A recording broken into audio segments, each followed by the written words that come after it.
yang telah mereka pinta dan mereka ketahui, yakni datang seorang nabi, mereka malah mengingkari kepadanya, maka laknat-laknat Allah lah atas orang-orang yang ingkar.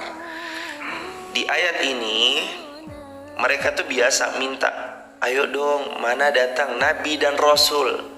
Mereka minta kepada Allah supaya datang nabi dan rasul, tapi ternyata begitu nabi dan rasul datang malah mereka ingkari.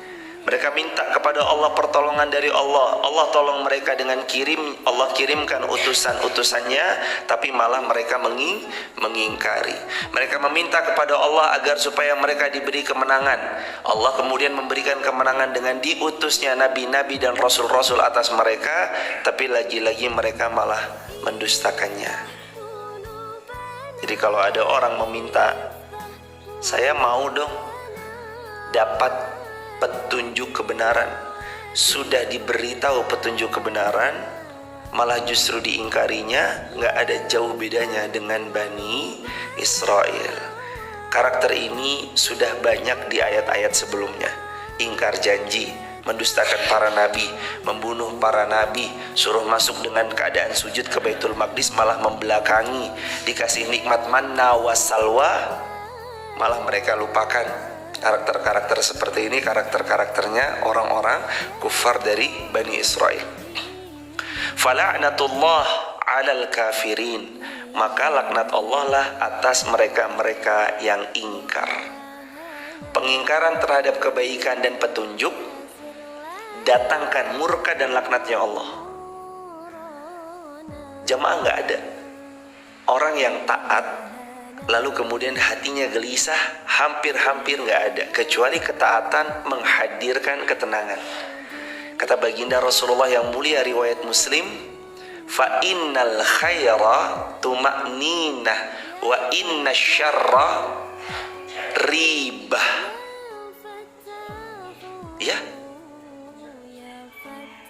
fa inna syarra, riwayat Muslim, fa innal khaira tuma'ninah wa inna syarra ribah.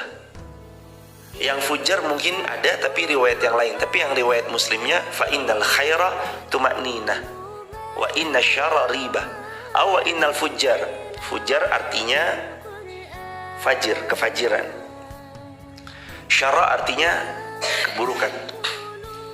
Sesungguhnya kata Rasulullah, kebaikan itu menterentramkan jiwa, dan sesungguhnya keburukan itu menggelisahkan jiwa. Maka orang-orang yang suka melanggar syariat Allah, menjauh dari Allah, tidak mau mematuhi syariat-syariat Allah, Allah berfirman, fala'natullah 'alal kafirin, maka laknat Allah lah atas orang-orang yang kafir, orang-orang yang ingkar. Dari Sayyiduna Abdullah bin Abbas, Sayyiduna Abdullah bin Abbas radhiyallahu anhuma mengatakan bahwasanya orang-orang Yahudi selalu mengharapkan kemenangan atas suku Aus dan Khazraj. Selalu mereka mengharapkan kemenangan atas Aus dan Khazraj, dan mereka mengharap dengan datangnya Rasulullah sallallahu alaihi wasallam sebelum beliau diutus menjadi nabi. Dan ketika Allah mengutus seorang nabi dari bangsa Arab adalah Rasulullah, mereka malah kafir dan mengingkari Rasulullah sallallahu alaihi wasallam, padahal dahulunya mereka sering mengatakan, ya Allah, utuslah utusan kepada kami. Maka Mu'adz bin Jabal dan Bishr bin Barra bin Ma'rur, saudara dari Bani Salamah, berkata kepada mereka orang-orang Yahudi, wahai bangsa Yahudi, bertakwalah kalian semua kepada Allah, masuklah ke dalam Islam. Dahulu kalian selalu mengharapkan agar kalian mendapatkan kemenangan dengan datangnya Nabi Muhammad sallallahu alaihi wasallam. Lalu ketika Nabi Muhammad diutus, kalian bahkan malah kufur kepadanya, mengingkarinya dan mendustakannya. Ini perkataannya siapa? Sayyiduna Abdullah bin Abbas. Jadi mereka biasa minta, ya Allah, utuslah utusanmu agar kami menang, agar kami mendapat petunjuk. Tapi begitu Rasulullah Muhammad SAW diutus, mereka malah mengingkarinya. Itulah ciri-ciri mereka, dan mereka akan mendapat laknatnya Allah. Fala'natullahi 'alal kafirin. Laknat Allah ada untuk orang-orang yang ingkar. Ayat 90, Allah berfirman, alangkah buruknya hasil perbuatan mereka, yang mana mereka menjual dirinya sendiri dengan kekafiran. Ciri-ciri berikutnya, mereka menjual diri mereka dengan kekafiran. Mereka ingkar kepada ayat-ayat Allah. Mereka nggak mau beriman kepada baginda Rasulullah. Yang mereka tahu, menurut mereka Tuhan mereka adalah hawa nafsunya. Yang mereka tahu, yang mereka ikuti hanyalah syahwatnya. Maka dalam ayat ini Allah mengatakan alangkah buruknya mereka itu yang menjual diri mereka dengan kekafiran. Dirinya diserahkan kepada kekafiran padahal dia tahu kekafiran yang akan membinasakannya. Kadang-kadang dalam penggalan daripada ayat 90 ini, kita suka melihat boleh jadi diri yang menjual pada kekafiran itu adalah kita sendiri. Kita menjual ayat-ayat Allah dengan harga yang murah. Kita enggan patuh kepada Allah hanya sekedar karena dunia yang sifatnya sementara, atau keuntungan dunia yang tak seberapa. Bahkan ada orang yang sampai rela meninggalkan sholat demi uang. Ada yang bahkan sampai rela enggan menunaikan haji dan umrohnya hanya sekedar karena ingin memiliki rumah. Mereka rela untuk mengadakan pesta 7 hari 7 malam supaya tersohor, padahal sedikit pun tidak ada kewajiban untuk melaksanakan pesta itu sebagai kewajiban yang memberatkan harus 7 hari 7 malam, kecuali riwayat Imam Muslim, aulim walau bisyatin. Adakan walimah walaupun hanya dengan menyembelih 1 ekor domba atau kambing. Tapi dengan itu semua, justru mereka malah mengingkari bagaimana Allah telah memberikan nikmat kepada mereka. Yang diundang cuma terbatas orang-orang yang kaya, yang miskin gak diundang. Sedangkan Rasulullah pernah bersabda, seburuk-buruknya walimah, seburuk-buruknya pesta pernikahan adalah ketika kalian mengundang hanya yang kaya-kaya saja, tapi yang miskin tidak kalian undang. Itu seburuk-buruknya walimah. Bahkan kalaupun kita nggak punya uang untuk membeli 1 ekor kambing agar kita walimah dengan menyembelihnya, Rasulullah pun nggak memberatkan hal itu. Maka berapa banyak di antara kita menjual keimanannya hanya sekedar untuk gengsi, menjual keimanannya untuk keuntungan dunia yang tak seberapa, menjual keimanannya, menggadai keimanannya hanya dengan beberapa kantong plastik beras, menjual dan menggadaikan keimanannya hanya demi kekuasaan yang sifatnya sementara, ada batas periodenya. Alangkah buruknya yang mereka lakukan, yakni menjual diri mereka dengan kekufuran. Lalu penggalan kalimat berikutnya Allah berfirman, karena dengkinya mereka bahwa Allah menurunkan karunia-Nya kepada siapa yang Allah kehendaki di antara sekian banyak hamba-hambanya.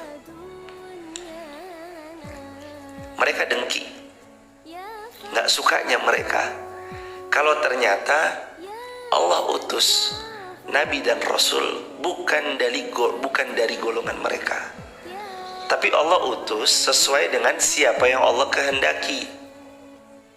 Hadirin, ayat ini menunjukkan tidak fairnya mereka Bani Israel ketika ternyata Nabi dan Rasul terakhir datang dari bangsa Arab, bukan dari keturunan mereka. Mereka nggak terima. Bahkan yang datang dari keturunan mereka seperti Musa salah satunya, Harun salah duanya, mereka tetap sebagian mendustakannya, walaupun tetap ada yang beriman kepada Musa. Apalagi ini di luar daripada kaumnya mereka. Pernah dengar gak jemaah, sulitnya kita mengakui kehebatan orang lain, sulitnya kita mengakui keunggulan orang lain, itu boleh jadi salah satu yang membuat kita gak berubah dan justru malah mendatangkan keburukan buat kita, karena irinya, karena dengkinya. Ada kalimat yang sering seliweran di sosial media, kenapa yang support kita kadang adalah orang-orang yang jauh dari kita. Kadang orang-orang dekat malah jarang support kita. Kadang orang-orang dekat hanya bisa mencibir kita. Tahu kenapa? Jawabannya, karena mereka yang dekat dengan kita belum bisa menerima bahwa kita berasal dari tempat yang sama, tapi kita sudah melampaui mereka sebegitu jauhnya. Itu kadang yang membuat sebagian orang iri dan belum bisa menerima tentang kelebihan orang lain yang ada pada dirinya. Ciri-ciri Bani Israel banget. Ternyata Nabi turun dari bangsa Arab. Ingkar mereka. Mereka tidak mau menerima sesuatu yang bukan dari diri mereka. Bahkan dari diri mereka, dari kalangan mereka sendiri aja ditolak, apalagi dari pihak luar. Penting mengakui jamaah, kalau memang datang daripada bangsa Arab, utusan Allah Subhanahu wa taala, berimanlah. Apalagi kita tahu ya'rifuna kama ya'rifuna abna'ahum dalam Al-Quran surah Al-Baqarah. Besok kita ketemu di juz 2. Mereka mengenal Muhammad SAW seperti mereka mengenal anak kandung mereka sendiri. Di juz 2 Al-Baqarah, ini masih juz 1, di juz 2 besok kita ketemu ayat itu. Mereka kenal Rasulullah Muhammad SAW seperti mereka kenal anak mereka sendiri. Tapi mereka gengsi. Maka hadirin, jangan pernah gengsi, akui kelebihan pihak lain. Kita punya organisasi, ada organisasi yang pandangan kita, beliau ini punya kelebihan, pandang kelebihannya dan akui kelebihannya. Organisasi A lebih daripada manajemennya, punya daripada TK, PAUD, SD, SMP, SMA, pondok pesantren, boarding school, pondok pesantren, universitas. Akui tentang keahlian mereka. Ada organisasi lain yang ahlinya di pondok pesantren, Kutubus Sittah, Riyadhus Shalihin, Hikam, Fathul Qarib, Fathul Mu'in. Mereka juga pandai membaca kitab-kitab kuning. Beliau juga pandai mengkaji daripada kitab-kitab salaf. Akui kelebihan mereka. Mengakui keunggulan orang lain mengikis gengsi, yang kadang membuat kita justru celaka karena gengsi kita sendiri. Akui aja jemaah. Jangan malah nggak mengakui, yang ujung-ujungnya hanya bisa mencibir. Hahaha. Apa itu? Kalau gitu doang mah saya juga bisa. Kalau gitu doang mah saya juga bisa. Kalau gitu doang mah kecil. Ini kan sesuatu yang gengsi yang dipertahankan dalam dirinya. Persis seperti Bani Israel. Bani Israel itu gengsian banget. Jadi kalau ada di antara kita belum bisa melihat keunggulan orang lain, oh iya ini memang lebih unggul, oh iya ini memang dalam hal ini lebih unggul, oh iya beliau memang lebih unggul dalam hal ini, dan kita tidak mengakui karena sebab alasan gengsi, nggak ada bedanya sama Bani Israel. Bani Israel kan gengsi karenanya nggak mau mengakui Rasulullah Muhammad SAW. Kalau mereka mengakui, mereka beriman kepada Nabi, tapi mereka ingkar, fala'natullahi 'alal kafirin, maka laknat Allah datang kepada mereka yang ingkar. Akui jemaah, jangan gengsi. Kebenaran akuilah. Datang kebenaran, peganglah. Datang kebaikan, ikutilah. Itu sumber-sumber nanti kita hidupnya penuh barokah, karena kita tidak gengsi menerima kebenaran yang datang. Berikutnya Allah berfirman, karena itu mereka mendapat murkanya Allah. Karena itu maksudnya karena apa? Karena gengsinya mereka tidak mau mengakui baginda Rasulullah Muhammad SAW. Karena itulah mereka mendapat murkanya Allah. Yang pertama mereka dapat apa? Fala'natullah 'alal kafirin, mereka dapat laknatnya Allah. Yang kedua di ayat 90 mereka mendapat apa? Faba'u bi ghadabin 'ala ghadab, mereka mendapat murkanya Allah setelah mereka berlipat ganda telah dapat murkanya Allah. Bayangin hadirin, orang-orang gengsian, enggan mengakui kebenaran, sudah dapat murkanya Allah, ditambah murkanya Allah lagi. Jadi mereka faba'u bi ghadabin 'ala ghadab, mereka mendapat murka setelah mereka mendapat murka. Murka kuadrat. Dapat ghadab murakkab. Dimurkai Allah, dimurkai lagi sama Allah. gara-gara gengsi menerima kebenaran. Hadirin, jujur menerima kebenaran, kunci hati ini tenang. Tidak jujur menerima kebenaran menjadikan hati ini gelisah. Kita nggak perlu untuk terus kemudian semua kebaikan yang berat-berat dilakukan, tapi kita diminta oleh Rasulullah pada awal pertama kalinya untuk melakukan yang ringan-ringan tapi konsisten.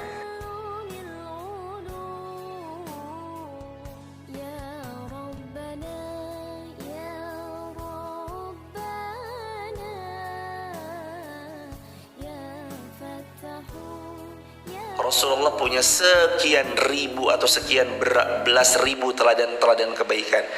Kita belum diminta untuk melakukan yang berat-berat, tapi kata Nabi, fa'tu minhu mastata'tum, lakukan semampumu. Kalau engkau bisanya mulai dari yang terkecil, lakukan. Mulai dari yang ringan, lakukan. Mulai dari yang belum berat-berat dulu, lakukan. Allah suka amalan yang rutin, wa inqal, walaupun kecil, walaupun sedikit. Faba'u bighadabin ala ghadab, maka mereka mendapat murkanya Allah setelah mereka dimurkai Allah. 2 kali kemurkaan Allah datang kepada mereka, tidak kunjung buat mereka sadar. Walil kafirina adzabum muhin, dan bagi orang-orang yang kafir siksaan yang sangat menghinakan mereka akan mereka rasakan. Allahu akbar, walillahil hamd. Hadirin jamaah yang dirahmati Allah, maka kita tarik yuk. Sekarang kita baca ayatnya dari belakang terus ke depan. Yang pertama,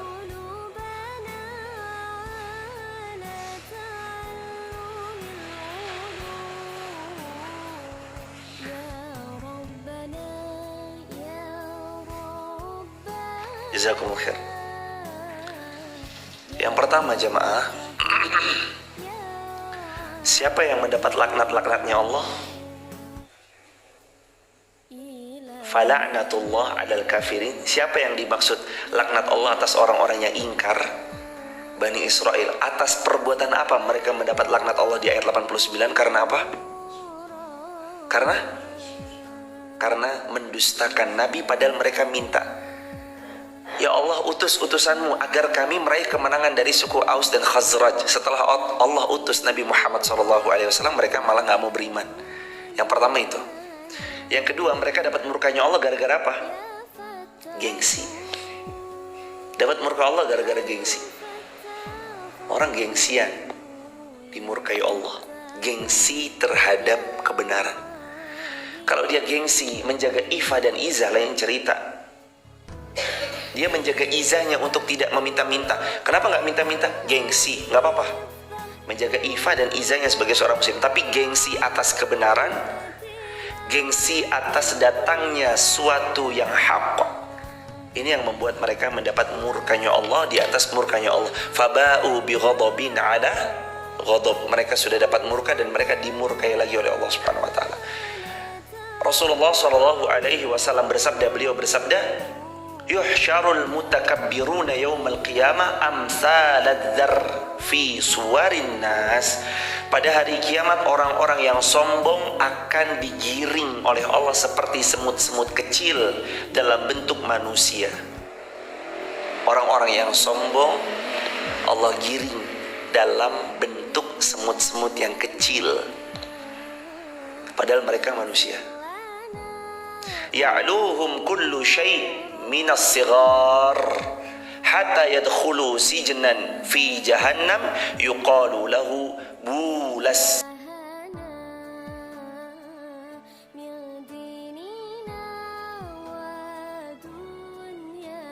ahlin nar.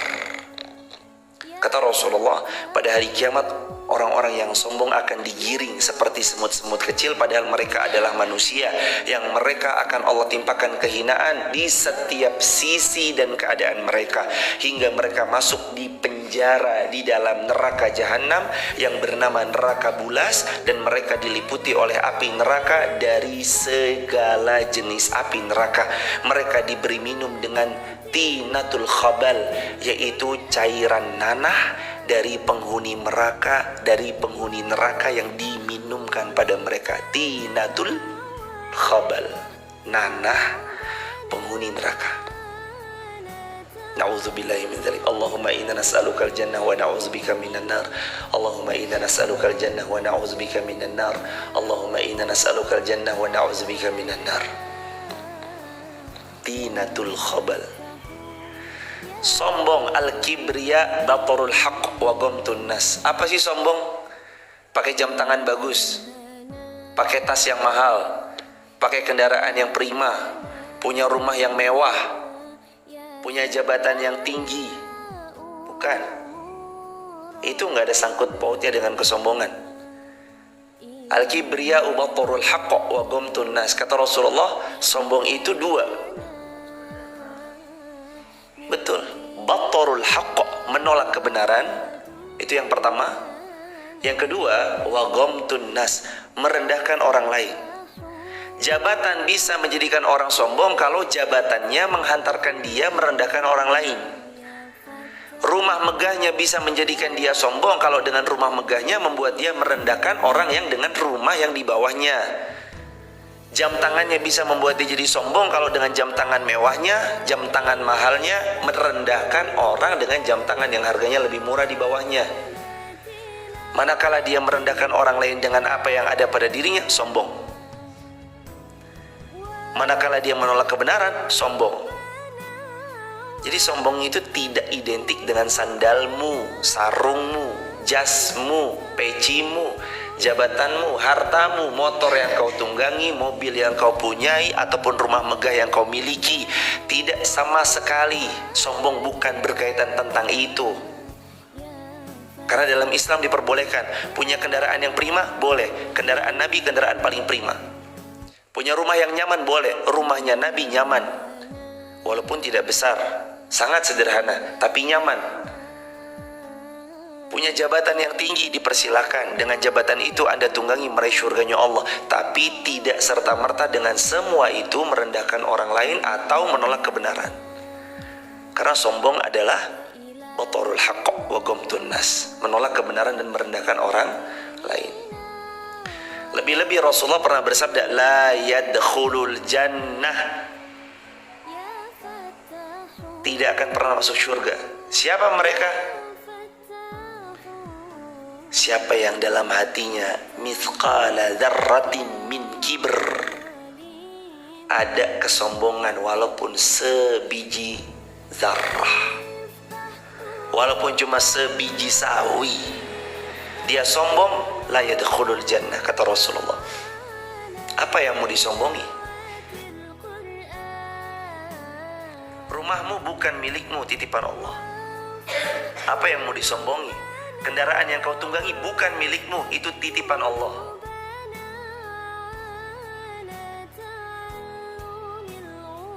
Apa yang mau kita sombongin? Anakmu yang kau banggakan dia telah travel around the world, keliling dunia. Anakmu yang kau banggakan sudah punya ABC, XYZ. Anakmu yang kau banggakan gajinya 1 miliar, 2 miliar, 3 miliar.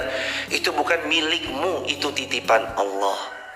Jabatanmu yang sekian periode itu dan kau sombong dengan itu semua, apakah itu benar milik Anda? Bukan, itu titipan Allah. Tu'til mulka man tasha wa tu'izzu man tasha wa tudhillu man tasha biyadikal khair.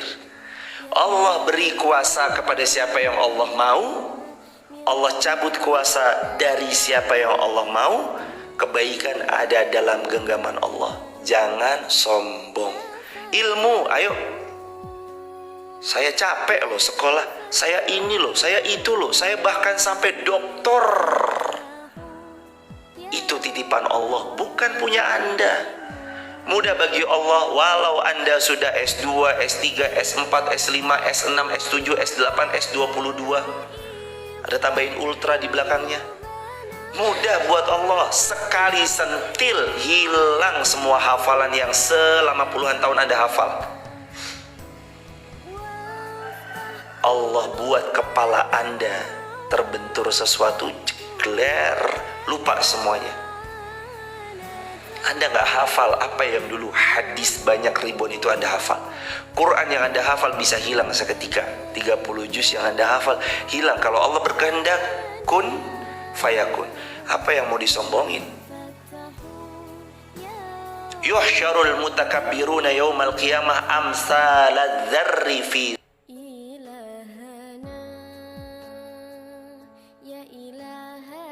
diberi makan dari tinatul khabal, nanahnya penghuni neraka. Sudah penghuni neraka, nanahnya dikumpulin, diminumkan kepada penghuni neraka lagi. Nauzubillahi min dzalik. Gara-gara satu apa? Sombong, kibr, sombong.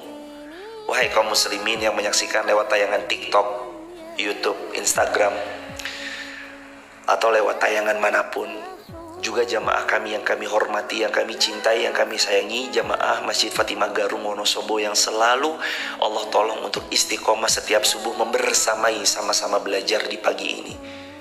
Jangan sombong jamaah. Pencapaian kita sebesar setinggi apapun tidak patut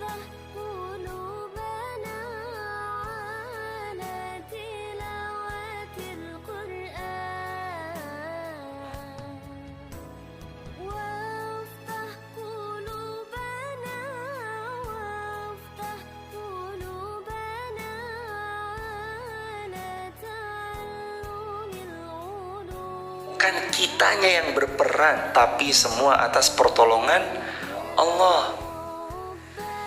Kita tugasnya ikhtiarkan aja yang terbaik, mainkan aja peran kita. Peran kita sebagai manusia apa?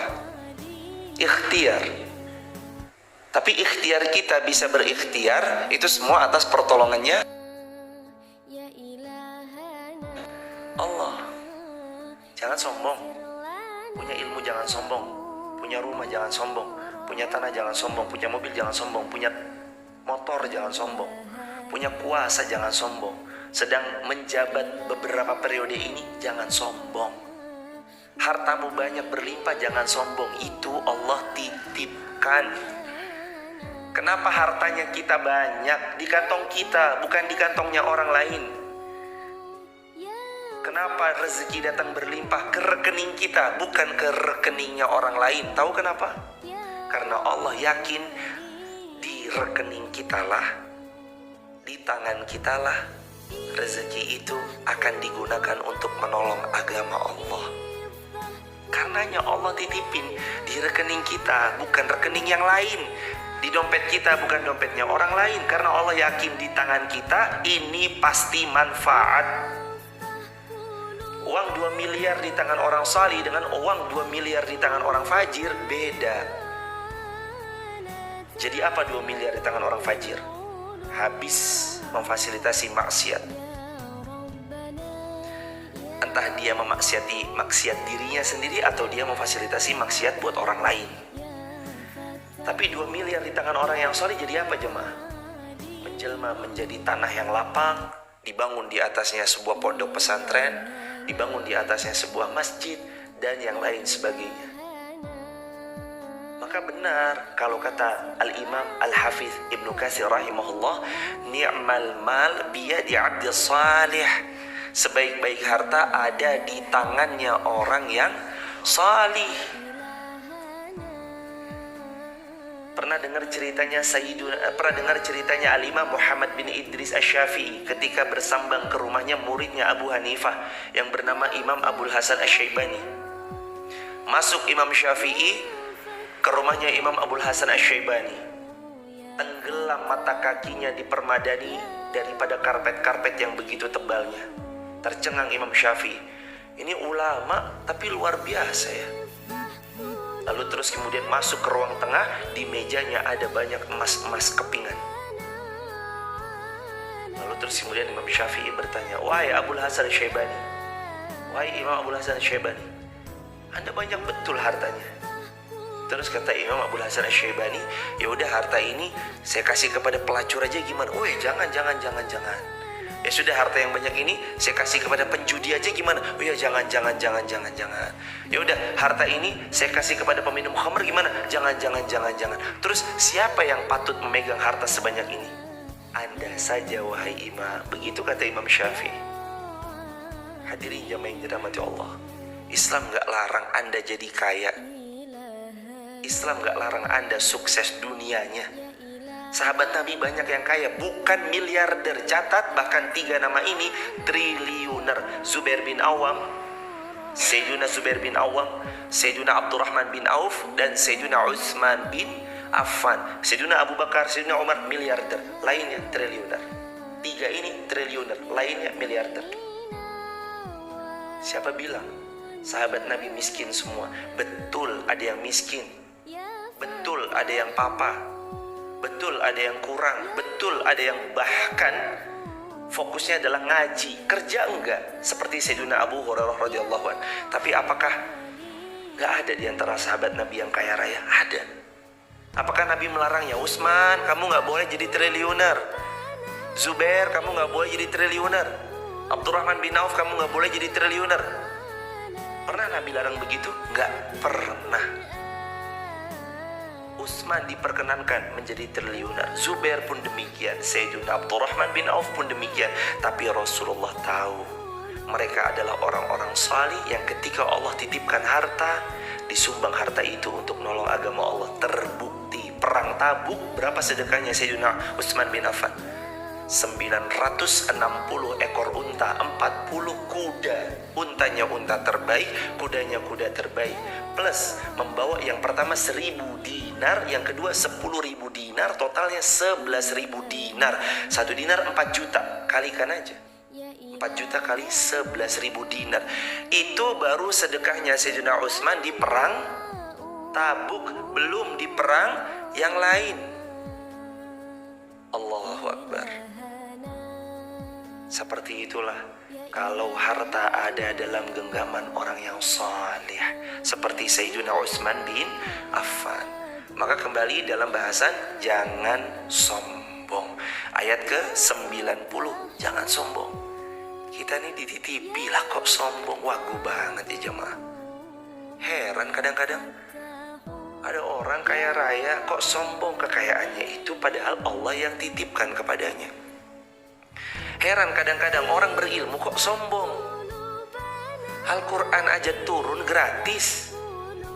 Rasulullah SAW berdakwah sedikit pun gak mungut tagihan kepada Anda Islam ya, nih tagihan dari Rasulullah. Pernah dapat bil tagihan dari Rasulullah? Gak pernah. Aneh. Al-Quran Allah turunkan gratis. Rasulullah memberikan ilmu kepada kita, teladannya kepada kita, hadis-hadisnya sampai mudah kita amalkan gratis. Lah kok kita ngajarin orang? Lah kok kita terus kemudian mau berceramah, mau bertausiah, memasang dengan pasang tarif-tarif tertentu? Kok aneh jemaah? Oh, saya mau menyampaikan ilmu kalau ya minim-minim. Allah, ittabi'u man la yas'alukum ajran wa hum muhtadun. Quran surah Yasin ayat 20. Ikutilah olehmu ulama-ulama yang ikhlas, tak meminta sedikit pun berapa tarifnya kepadamu, wa hum muhtadun, dan mereka itulah orang-orang yang mendapat petunjuk. Hadirin jamaah yang dirahmati Allah,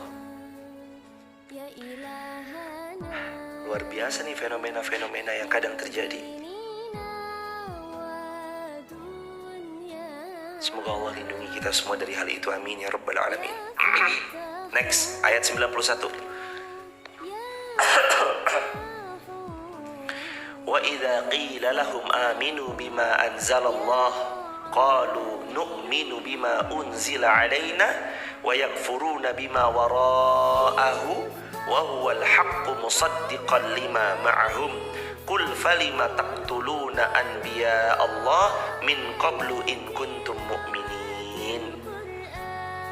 Ayat 91 dikatakan, Allah berfirman, dan apabila dikatakan kepada mereka, berimanlah kalian semua kepada Al-Quran yang Allah telah turunkan.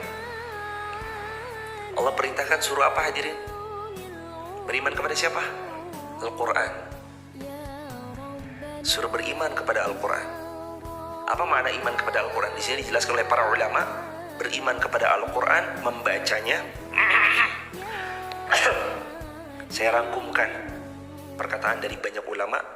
Beriman kepada Al-Quran itu 5. Membacanya, mentadaburinya, memahaminya, mengamalkannya, mengajarkannya kepada yang lain. Itu beriman kepada Al-Quran. Bukan cuma sekedar dibaca. Bagus, baca Al-Quran. Siapa yang bilang tidak bagus? Baik, bagus. Tapi orang yang beriman terhadap Al-Quran tak terhenti sampai di situ. Mereka membacanya, mereka mentadaburinya. Seperti hari ini kita lagi tadabur. Mereka memahaminya, difahamkan betul-betul. Karena apa yang kita tahu tidak lebih baik dari apa yang kita faham. Kalau kita faham, insya Allah itu lebih baik dari hanya sekedar tahu. Yang penting paham. Paham nggak? Paham. Setelah itu bukan cuma sekedar faham aja, tapi diamalkan. Diamalkan ini, faham juga bermakna dihafalkan jemaah. Bentuk pemahaman kan dia menghafal. Oh, konsepnya begini, berarti dia menghafal ayatnya. Karena dia memahaminya. Dia menghafal dan memahaminya juga. Lalu kemudian yang keempat, mengamalkan. Yang kelima, mengajarkannya sama yang lain. Gak berhenti sampai di dia, tapi gerbong kebaikan ini harus terus berjalan, dilanjutkan oleh yang lain. Kalau satu masinis wafat, lanjutkan dengan masinis berikutnya. Kalau satu pemimpin wafat, jangan berhenti, lanjutkan dengan pemimpin berikutnya. Kalau satu kiai wafat, insya Allah dilanjutkan dengan kiai-kiai berikutnya. Dan Anda gak perlu khawatir nanti kalau saya wafat gimana. Lawang dari dulu aja sudah terbukti Allah Al-Hadi, Allah yang maha pemberi petunjuk. Makanya kiai-kiai kan nyantai-nyantai. Para ustadz, para gus, para masayikh, mereka ya gak terlalu bingung nanti kalau wafat bagaimana. Enggak, karena mereka yakin agama ini milik Allah. Allah yang akan menjaganya. Nahnu nazzalna dzikra wa inna lahu lahafizun. Kami yang nurunkan, kami yang jaga. Gak usah khawatir, Anda meninggal hari ini pun akan datang penerus Anda. Anda yang sekarang pemimpin, Anda wafat hari ini pun datang berikutnya penerus Anda yang akan memimpin. Maka jangan paling merasa, karena saya, ini masjid bisa ABC karena saya, ini kantor bisa ABC karena saya, ini, ya Allah, bukan karena Anda, karena pertolongan Allah. Penyakit yang paling membinasakan seorang hamba, penyakit merasa. Penyakit apa hadirin? Merasa hebat, merasa bisa, merasa kuat, merasa paling berjasa, merasa karena perannya. Wallah hadirin, Anda wafat hari ini pun dakwah tetap berjalan. Anda wafat hari ini pun agama Allah ini tetap Allah yang jaga. Maka jangan paling merasa. Kembali dalam bahasan, berimanlah kepada Al-Quran. Apa maksud beriman kepada Al-Quran? Yang pertama, membacanya. Yang kedua, mentadaburi, menghafalkannya. Plus menghafalkannya gak apa-apa jemaah. Yang ketiga, memahaminya. Yang keempat, mengamalkannya. Yang kelima, ajarkan sama yang lain. Ilmu Allah. Allah kasih ilmu sama kita, berarti Allah berikan amanah. Coba jemaah lihat wajah-wajah para gurunda-gurunda kita. Kok beliau gak capek ya? Ngaji mulu tiap hari. Kok beliau gak ada lelah-lelahnya ya? Datang ke sana, datang ke sini, menyambangi ini dan itu. Kenapa? Apa yang membuat beliau gak capek? Apa yang membuat beliau gak lelah? Karena beliau tahu bahwa ilmu yang beliau sedang emban adalah amanah dari Allah yang harus disampaikan. Kita punya ilmu, ini amanah, bukan main-main. Allah nitipin ilmu ke kamu, wahai fulan, itu karena Allah percaya ilmu ini nanti kau pendarluaskan sama yang lain. Karenanya siapapun yang punya ilmu, Anda punya tanggung jawab untuk menyebarluaskan ilmu ini kepada yang lebih banyak. Maka datanglah, walaupun harus masuk ke tempat yang paling pelosok, masuk dakwah ke tengah-tengah hutan, melewati daripada sungai-sungai, naik perahu getek, masuk gang-gang sempit, gang-gang kecil, musola yang sangat kecil, ukurannya cuma sekedar segini aja. Datang, sambangi, ngaji di sana. Ilmu ini ilmu Allah. Datang. Selama masih ada yang mau mendengar Anda bicara, datanglah. Dan performlah sama baiknya. Di hadapan 5.000 sama baiknya. Di hadapan 1 orang, di hadapan 1.000 orang, sama baiknya. Jangan bedain. Ilmu Allah ini harus dipendar luas. Allahu Akbar walillahil hamd. Maka kita rampungkan ayat ini. Habis ini tanya jawab ya mas. Silakan dipersiapkan pertanyaannya. Buat teman-teman juga yang mau bertanya, komen di kolom YouTube. Biasanya pertanyaan dari YouTube yang akan dibacakan oleh jamaah. Berimanlah kalian kepada Al-Quran yang Allah turunkan. Mereka berkata, kami hanya beriman kepada apa yang diturunkan kepada kami. Ini kata-kata mengandung gengsi. Kami hanya mau beriman kepada apa yang diturunkan untuk kami. Artinya kami mau beriman kalau turunnya kepada Bani Israel. Padahal kata-kata ini terbukti sudah turun dari Bani mereka sendiri, tetap mereka tidak beriman. Tapi lagi-lagi gengsi. Oh maaf ya, kalau ternyata ini dari pihak yang lain, enggak. Oh kalau bukan ide yang diutus dari komunitas kami, enggak. Oh kalau bukan dari organisasi kami, enggak. Enggak boleh begitu. Fanatik, buta terhadap kesukuan, terhadap di luar daripada Allah dan Rasulnya, itu fanatik buta yang dapat membinasakan. Kata Rasulullah riwayat Bukhari apa? Da'hu fa innahu mumtinah. Kamu tinggalkan fanatisme butamu terhadap sukumu, kalau tidak kamu binasa. Kata Rasulullah riwayat Bukhari. Da'hu, tinggalin fanatik butamu kepada kesukuanmu atau sejenisnya. Fa innahu mumtinah, karena itu membinasakan. Apa yang membuat kita binasa? Nggak berkembang. Fanatik buta selain kepada Allah dan Rasulnya. Fanatik boleh kepada siapa?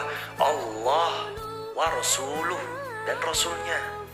Selain daripada itu, hindari. Maka jamaah yang dirahmati Allah, di sini dikatakan sama Bani Israel, kami nggak akan beriman kecuali apa yang Allah turunkan kepada kami. Kalau bukan kepada kami, nggak mau. Sorry ya, gengsi bos. Oh di luar kami, bukan. Kami nggak mau. Ini gengsinya gede banget. Tapi kalau sama kami mau. Musa Allah utus kepada mereka. Beriman atau enggak? Tetap tidak beriman. Allah sudah diutus, tetap aja nggak beriman.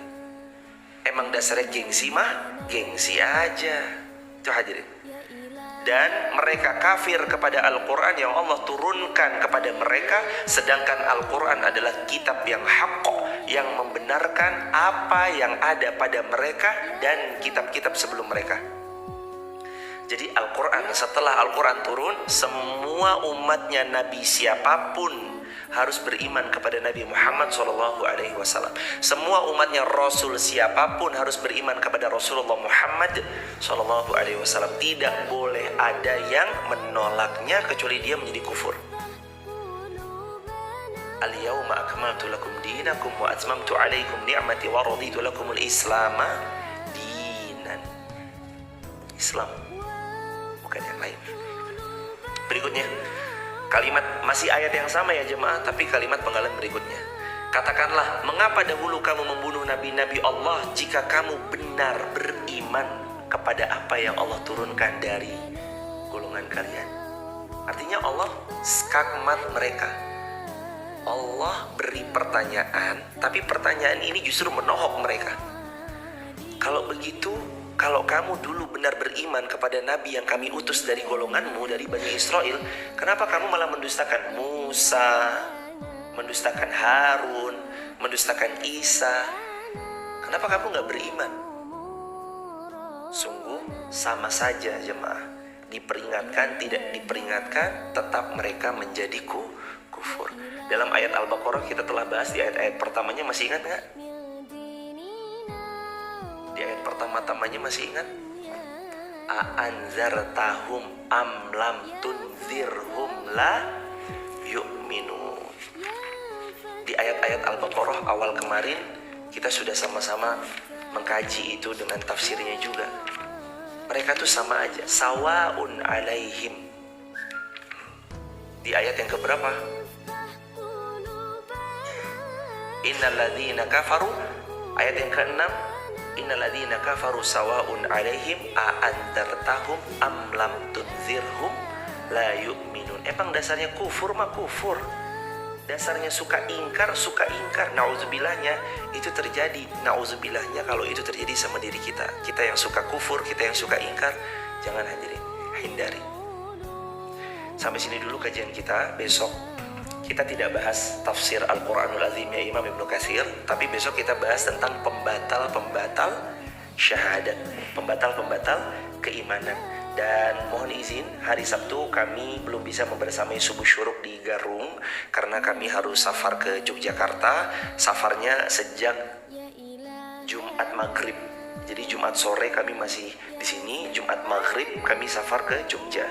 Lalu kemudian Ahad kami juga belum bisa membersamai di Fatimah Garung karena Ahad terjadwal di Al-Aqsa Klaten, Jawa Tengah. Dan buat sahabat di TikTok, YouTube, Instagram, kalau yang dekat silahkan membersamai. Jadwalnya sudah kami share di grup. Coba dicek-cek lagi atau belum ya, nanti kami share insya Allah. Dan buat sahabat juga, kalau ada yang berkenan bergabung di grup WhatsApp kajian saya, sahabat silahkan tap link di bio ya, sebut namanya, asal kotanya, asal negara. Semoga Allah memuliakan sahabat semuanya. Semoga Allah jumpakan kita di dunia, Allah jumpakan kita di Baitullah, Allah jumpakan kita di surganya Allah. Amin ya rabbal alamin. Oh belum di share, iya, habis ini insya Allah mohon diingatkan ibu semua, teman-teman, supaya nanti saya share insya Allah. Saya share habis ini insya Allah.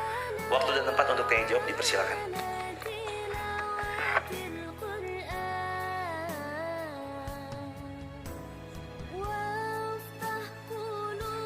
Assalamualaikum warahmatullahi wabarakatuh. Waalaikumsalam. Semoga Ustaz dan jamaah dan kaum muslimin selalu dirahmati dan diberkahi Allah. Pertanyaan dari YouTube Ustaz dari Yuli Miati.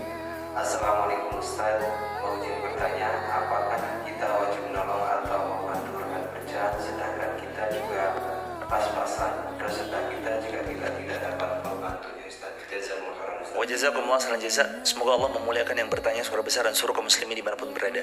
Ada pertanyaan, dosakah kita kalau kita tidak membantu rekan kerja sedangkan kita saja juga pas-pasan? Ada dua jawaban atas pertanyaan ini.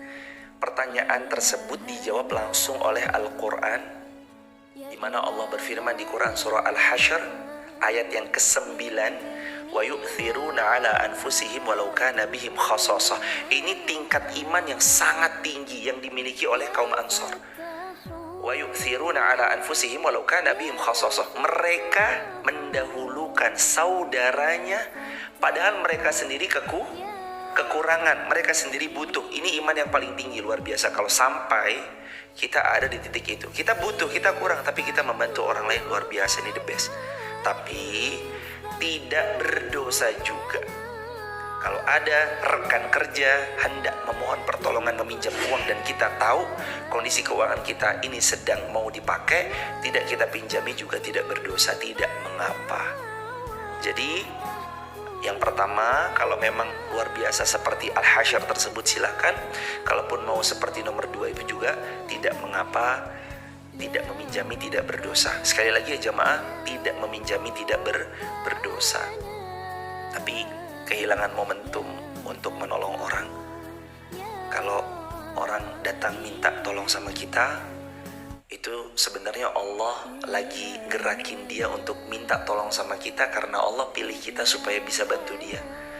Kalau dia minta uang yang menurut kita nggak sanggup meminjamkannya, contoh misalkan datang orang, tolong saya butuh biaya 500.000 dan kita baru hanya sanggup 10.000, berikan 10.000 dan itu jangan anggap utang, anggap aja udah pakai aja, ini hadiah dah.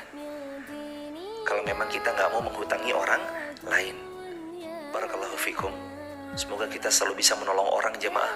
Karena Rasulullah bersabda, Innallaha fi aunil abdi, maka al abdu fi aunil akhi. Allah akan selalu menolong saudara, Allah akan selalu menolong hamba selama seorang hamba menolong saudaranya. Barakallahu fikum. Semoga terjawab. Allahu a'lam bishawab. Pertanyaan dari YouTube Ustaz dari Yuni Wahyudi.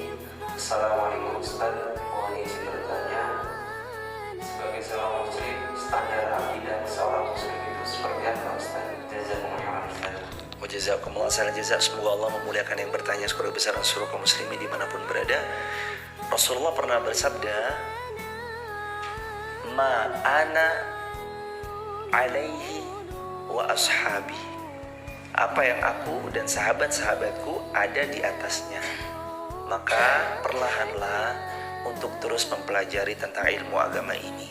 Salah satunya dengan banyak-banyak hadir di majelis ilmu, agar kita tahu bagaimana baginda mulia, para sahabat-sahabat radhiyallahu anhum ajma'in, para tabi'in, para tabi'ut tabi'in, dan para ulama-ulama kita mendidik kita agar selalu menyelaraskan akidah sebagaimana yang Rasulullah SAW telah ajarkan, Rasulullah SAW telah bagi tahu sama kita, dan para sahabatnya pun juga ada di atasnya. Barakallahu fikum. Semoga terjawab. Allahu a'lam bishawab.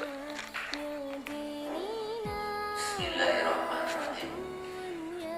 Assalamualaikum warahmatullahi wabarakatuh. Semoga Allah merahmati, meridhoi dan melindungi Pak Ustaz, kita semua dan seluruh kaum muslimin. Izin satu pertanyaan Pak Ustaz. Mentadabburi dan memahami isi ayat ke-90 yang artinya sangatlah buruk perbuatan mereka menjual dirinya dengan mengingkari apa yang diturunkan Allah karena diri. Menjual dirinya dan mengingkari apa yang diturunkan Allah karena diri. Maksud dari hal-hal tersebut, apakah semua perbuatan-perbuatan yang bukan tujuan lain? Jazakumullah khairan jazaa. Semoga Allah memuliakan Mas Hadi, keluarga besar Mas Hadi, dan seluruh kaum muslimin dimanapun berada. Apa maksud daripada mengingkari apa yang Allah turunkan kepada mereka? Apakah termasuk kegiatan-kegiatan yang di luar daripada agama itu termasuk mengingkari? Jawabannya bukan. Kegiatan di luar agama banyak kok yang mubah. Main bola, mubah. Main basket, mubah. Kegiatan-kegiatan di luar, apakah itu termasuk mengingkari? Jawabannya tidak. Tidak selalu. Tapi yang dimaksud mengingkari adalah pengingkaran terhadap kebenaran yang telah datang, nasihat kebaikan yang didustakan, rasul-rasul dan nabi-nabi yang Allah utus kepada mereka, lalu mereka malah membunuh mereka dan mendustakan mereka. Itu pengingkaran. Yang dimaksud dalam ayat tersebut, pengingkarannya adalah pengingkaran terhadap syariat Allah dan mendustakan utusan-utusan Allah Subhanahu wa taala. Begitu Mas Adi? Jadi bukan dalam semua aktivitas dunia yang sifatnya mubah atau boleh. Barakallahu fiik. Semoga terjawab. Allahu a'lam bishawab. Pertanyaan lain ada? Fadhal. Pertanyaan dari Ustaz dari Muhammad Fauzi Aini. Assalamualaikum Ustaz. Ustaz mau minta nasihatnya untuk kelancaran mencari kerjaan semester biar lancar. Mohon nasihat Ustaz. Mas Fauzan Rizki, semoga Allah memuliakan Mas Fauzan Rizki sekeluarga besar dan seluruh kaum muslimin dimanapun berada. Mohon doa supaya semesternya lancar dan semuanya, dan kami mendoakan untuk Mas dan seluruh kaum muslimin yang sudah mau semesteran atau kuliah atau mau menikah atau dalam karirnya atau dalam hajat dunia apapun, dan dunia itu nanti ditunggai untuk akhirat. Kami mendoakan semoga Allah berkahi, Allah lancarkan, Allah mudahkan, Allah sukseskan, dan Allah jadikan itu sebagai kemuliaan di dunia dan kemuliaan di akhirat, dan semoga itu semua menjadi pemberat timbangan amal kebaikan. Allahumma la sahla illa ma ja'altahu sahla wa anta taj'alul hazan idza syi'ta sahla. Amin ya rabbal alamin. Kalau tips-tipsnya apa? Tips-tips untuk kemudahan semesteran dan segala macam. Belajar. Kalau semesteran apa sih Mas ini maksudnya? Ujian tengah semester. Oh, kalau tentang UTS, ujian tengah semester, belajarlah. Dan sedikit sekali saran, kalau bisa jangan nyontek. Duduk paling depan dosen. Udah jangan nengok ke kanan, ke kiri, belakang. Udah fokus. Kalau emang mau UTS, fokus aja udah. Jangan terbesit sedikit pun untuk nyontek, sedikit pun jangan. Udah garap aja. Mau nilainya berapapun, bismillah, itu nilai saya. Karena nilai 9 tapi berkah lebih baik daripada nilai 2 tapi nggak berkah. Ini mah udah nyontek, 2 lagi nilainya. Padahal Anda dengan kemampuan Anda berpotensi nilai Anda 9. Lalu kenapa Anda nyontek? Jadinya 2 kan nilainya. Mending 9 barokah, lebih-lebih 10 barokah. Yakin siapa-siapa yang mempersiapkan dirinya saat ujian itu datang, maka nanti dengan persiapannya bertemu dengan kesempatan untuk ujian akan keluar hasil yang baik. Karena sebenarnya karena saya suka sekali dengan kalimat ini jemaah. Orang bejo atau orang beruntung itu adalah orang yang persiapannya ketemu dengan kesempatan. Beruntung banget dia, itu nggak ada sebenarnya. Yang ada adalah orang yang dia persiapannya ketemu dengan kesempatan, ceklek, klop. Orang anggapnya, beruntung banget ya. Kita nggak tahu persiapannya sudah sejak 2020. Terus sekarang kita bilang, bejo banget ya. Nggak ada bejo, dia udah 2 tahun lalu persiapan. Lah kita nggak ada persiapan. Bejo banget sih si Anu, si Fulana. Dia persiapannya udah dari 2012, 10 tahun lalu.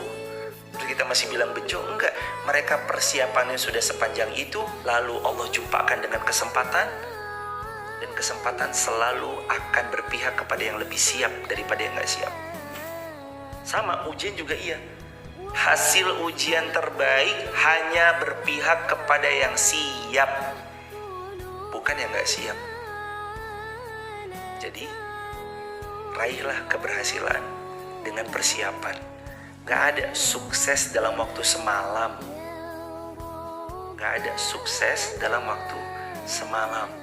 Semua yang sukses butuh proses panjang.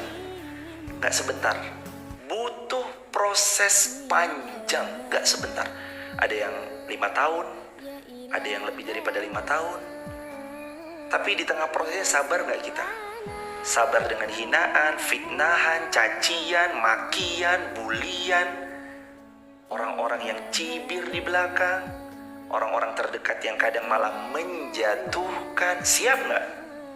Harus siap, mental bos. Maka siapa yang mau berhasil, siapkan mental Anda. Subhanakallahumma bihamdika, asyhadu an la ilaha illa anta, nastaghfiruka wa natubu ilaik. Rabbana atina fid dunya hasanah wa fil akhirati hasanah wa qina adzabannar wa adkhilnal jannata ma'al abrar ya azizu ya ghaffar ya rabbal alamin.